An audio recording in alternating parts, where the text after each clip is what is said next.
The intermediate communist objective is the seizure of power and the establishment of communist government within the country.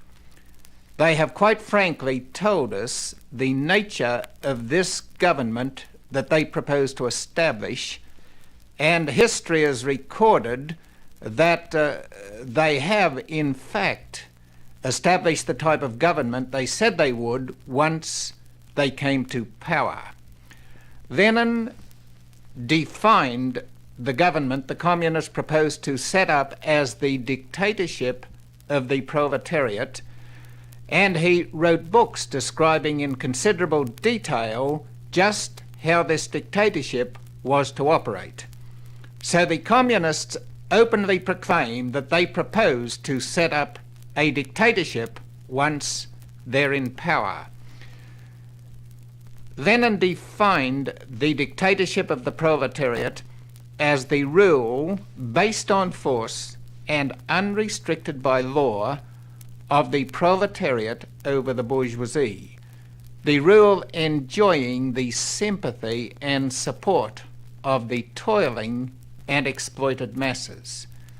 This definition is very important, so I will repeat it and then we will take it clause by clause.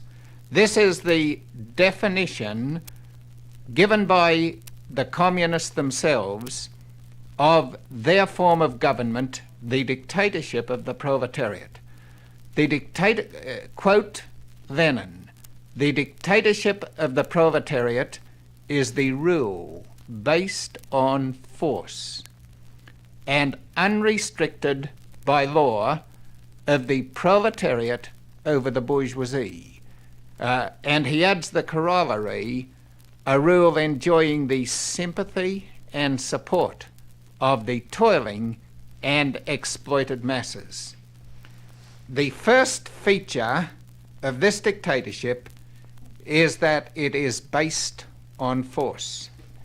It is government by compulsion, by coercion, not with the consent of the governed. It is a forceful, brutal dictatorship. The second feature about communist government is that it is unrestricted by law. When laws are passed and promulgated within this system, these laws do not apply to the government. They merely apply to the regulation of the conduct of the people who are under the control of communist government. This is a very sinister and serious feature of the communist system, the dictatorship of the proletariat, because the history of civilization is the restraint of government by law.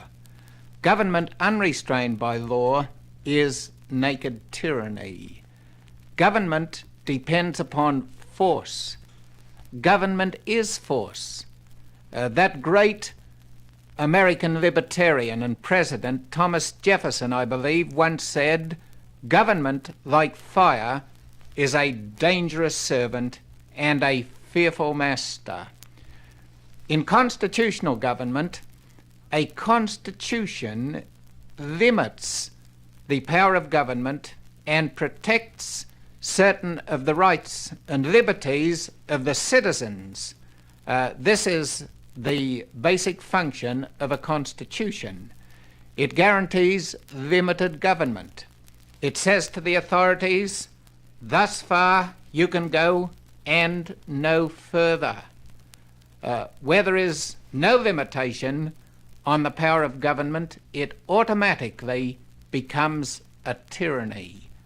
So communism is a tyranny because the power of the government is not restricted by the law.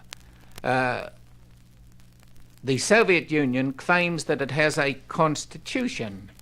It has a document which it calls the Constitution of the Soviet Union. If you read this document, it reads very well indeed. It announces that the people have every conceivable liberty that they could desire. However, it is a very deceitful instrument because it is not truly a constitution, seeing it does not restrain the power of the government. Even though it calls itself a constitution, it is not such in the true sense of the word, because a constitution is something that legally restrains the government from excessive exercise of power. But in the government that the communists establish, there is no such restraint, either theoretical or practical, and they can do to the subjects of the government whatsoever they will.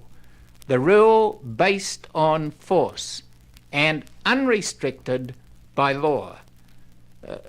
The next important question is, who is to exercise this unlimited power? Who is to be the ruler, to use the force, to be completely free from any legal restraints? According to this definition, it is the proletariat.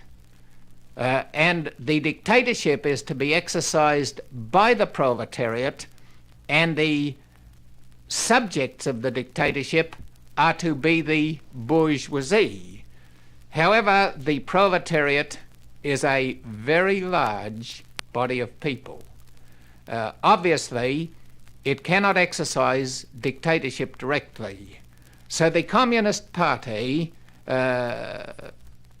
volunteers to exercise this dictatorship on behalf of the proletariat. The Communist Party believes that it's the brain of the proletariat, the mind of the proletariat, the vanguard of the proletariat, that history has appointed it to act on behalf of the proletariat, that the proletariat automatically gives the Communist Party insight into what its wishes and best interests are. So the Communist Party has the responsibility of exercising this dictatorship on behalf of the proletariat. It's very important to notice that the proletariat has no voice either in the selection of the Communist Party or in the control of the Communist Party. The people are without voice since they do not have a vote. Allegedly, this dictatorship possesses the sympathy and support of the toiling and exploited masses, but this is never indicated by allowing a free vote. The communists have never yet permitted a free vote, a truly free election in any country under their control. In 1917, the Communist Party established their dictatorship within Russia. Today, that same Communist Party exercises the same dictatorship, and no choice, no alternative is permitted to the Russian people. So the dictatorship professes to be the dictatorship of the proletariat, but actually it is the dictatorship over the proletariat exercised by the Communist Party, which is a small minority of the people. For example, today in Russia, the Communist Party constitutes only between 3 and 4% of the population of that great country. So if all the Communist Party was involved in making decisions on behalf of the people, it would still be the decision of a tiny minority, a small elite. But actually, by the structure of the Communist Party, the vital decisions are made by a tiny handful of men, and frequently by one man. So this becomes not the dictatorship of the proletariat, but the dictatorship over the proletariat, the dictatorship of the Central Committee or the Presidium of the Communist Party, finally the dictatorship of the communist dictator. So communism sets up this brutal dictatorship. It reverses the currents of history towards human liberty. It degrades the function and role of government within society. And it allegedly justifies the dictatorship by the doctrine that the Communist Party is the brain and mind of the proletariat, and the bourgeoisie is a hostile enemy force that must be destroyed before the ultimate communist objective of the regeneration of man can be attained. Now, the period of the dictatorship of the proletariat, according to communist theory, is merely a temporary state. And the name given to the system that prevails during this temporary period of the dictatorship of the proletariat is socialism, not communism. Socialism is the intermediate period in communist doctrine between the revolutionary seizure of power by the communists and the emergence of regenerate communist man. This intermediate period, with the dictatorship of the proletariat, they call socialism. This is the stage which they claim exists in Russia, in China, in other countries today, not communism but socialism. Under socialism, everybody is forced to work and work hard. They are rewarded in terms of the work that they do. The slogan of socialism, and it's important to realize that the communists use the term socialism quite differently from other people.